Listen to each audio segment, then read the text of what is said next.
Good morning, and thank you to the organizers for inviting me to participate in this morning's webinar. My name is Peter Martinez. I'm the Executive Director of Secure World Foundation. We are a private operating foundation that focuses on space sustainability.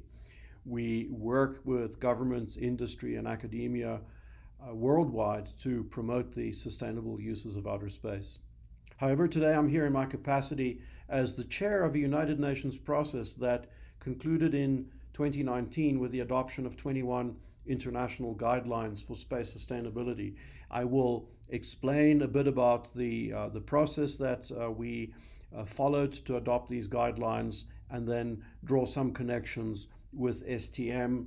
And then finally, I will end with some remarks on the role of multilateral fora in the development of a future STM regime. So let's begin by looking at how space is handled in the United Nations system. Space is by its very nature an international activity, and since the earliest days of the space age, states have come together to discuss their views and concerns about space activities at the UN. But it doesn't only happen in a single forum, it's handled in separate fora depending on the nature of the activities under discussion. So for example, in Vienna, we discussed the peaceful uses of outer space and cooperation in the United Nations Committee on the Peaceful Uses of Outer Space, or UN COPUOS. This committee is serviced by a secretariat called the UN Office for Outer Space Affairs, or UN-USA. In Geneva, the discussions focus on the disarmament aspects of outer space activities. And finally, in New York, at the General Assembly, the work done in those two other venues is brought together and debated, and it finally finds expression in the form of General Assembly resolutions. Let's focus now on the UN Committee on the Peaceful Uses of Outer Space. This is the principal multilateral body for discussion in the cooperation and peaceful uses of outer space, and it has produced a number of treaties and other instruments that define the international legal regime for space activities. This is a standing committee of the UN that was founded in 1959, and its work is carried out by two subcommittees, one that focuses on the legal aspects and another that focuses on the scientific and technical aspects. This is a slide that shows the committee in session.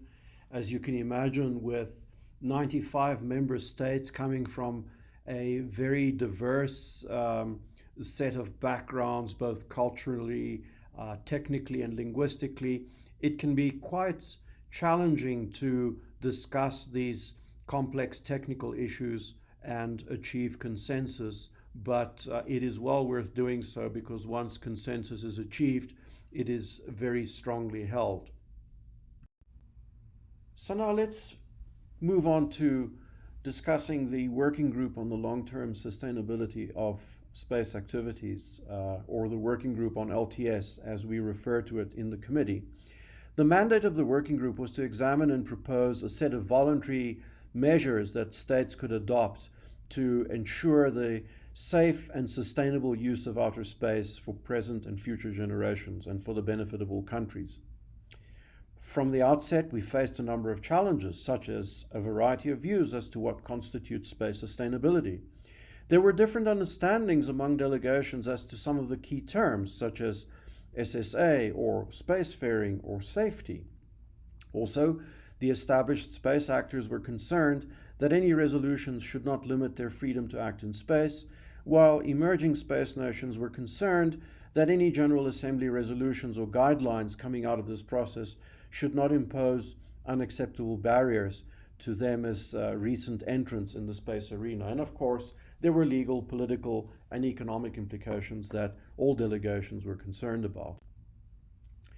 At the beginning of the process, as you can imagine, the discussions were dominated by a fairly small number of states, and it was very much an expert-driven process, which engaged experts from government and civil society and academia.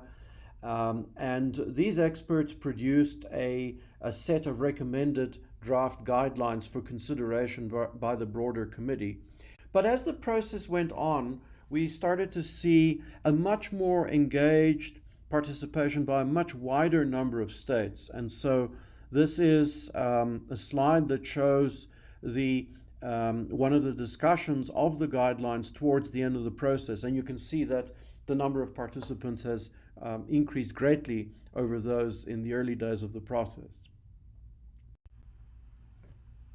One of the fruits of this engagement in the LTS discussion by a much wider range of states was the development of a common and shared understanding of what we mean by the long-term sustainability of outer space activities. And essentially, this is the definition that was agreed by COPUOS and which is included in the document that contains the 21 LTS guidelines. And you'll see that essentially it sees space sustainability as the ability to maintain the conduct of space activities in a way that balances the needs and interests of present generations with those of future generations. And those of you who are familiar with the definition of sustainable development in the Brundtland report will notice some obvious parallels between this definition of space sustainability and the definition of sustainable development contained in the Brundtland report. In June 2019, after an 8-year process, the committee finally reached consensus on the text of 21 guidelines and a politically significant preamble. And you see there on the right-hand side of the slide the adoption copy of the document with the signatures of many of the negotiators who participated in the development of these guidelines. They were adopted by consensus of 92 states, which was the total number of states members of the committee at that time, and they address all sorts of space activities and all mission phases. And as I said, these are voluntary guidelines. They're not legally binding on states. The guidelines address the policy and regulatory framework for space activities, the safety of space operations, international cooperation, capacity building and awareness, and lastly, the scientific research on the scientific and technical aspects related to space sustainability. For those of you interested in the full text of the guidelines, they're available in the UN document shown in the box at the bottom of the slide. In addition to these guidelines, there were other benefits to this whole LTS process in COPUOS. Firstly, there is now a much wider awareness among states about the importance of space sustainability and the urgency of addressing this problem, and that this is a collective problem that affects all states, not just a few leading spacefaring states. Secondly, the LTS discussions are, in and of themselves, a form of transparency and confidence building measures, in that states have, through this process of negotiation over 8 years, I think reached a much better understanding of each other's positions and views on a number of fundamentally important issues. In terms of the UN, the working group pioneered new methods of work within COPUOS that I think will be beneficial to other processes in the committee in future. And of course, the fact that the committee was able to reach consensus on these guidelines reinforces the relevance of this forum as the key multilateral forum for future discussions of space sustainability. So now let's focus on the connection between these guidelines and STM. I don't have time to go into all of the guidelines. I've only picked those which I believe have the most direct connection to STM. And of course, I want to observe that the working group, or indeed COPUOS as a whole, is not discussing STM per se, but the committee is discussing norms of behavior that create a foundation for a future space traffic management regime, whatever form that regime may take. And fundamental building blocks for this are the already existing treaties and principles, things like the Space Debris Mitigation Guidelines and, of course, most recently, these LTS guidelines.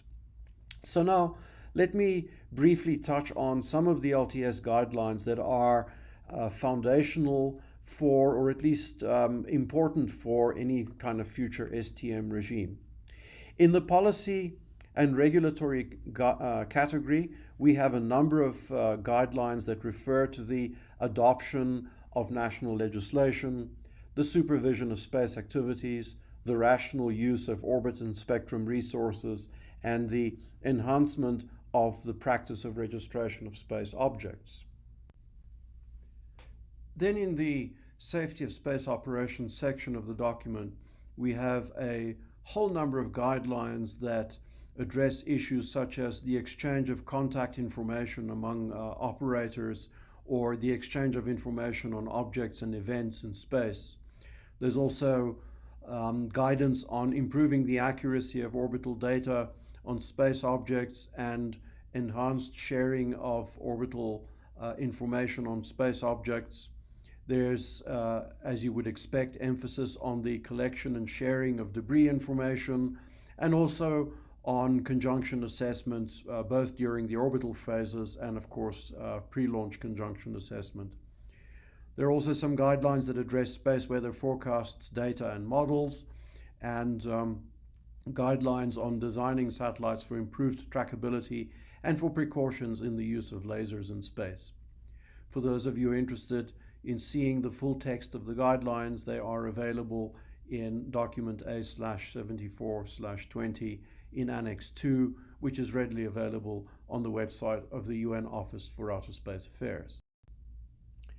It's all well and good that we have these international guidelines, but they will only achieve their intended purpose if they are implemented as widely as possible by the international space community.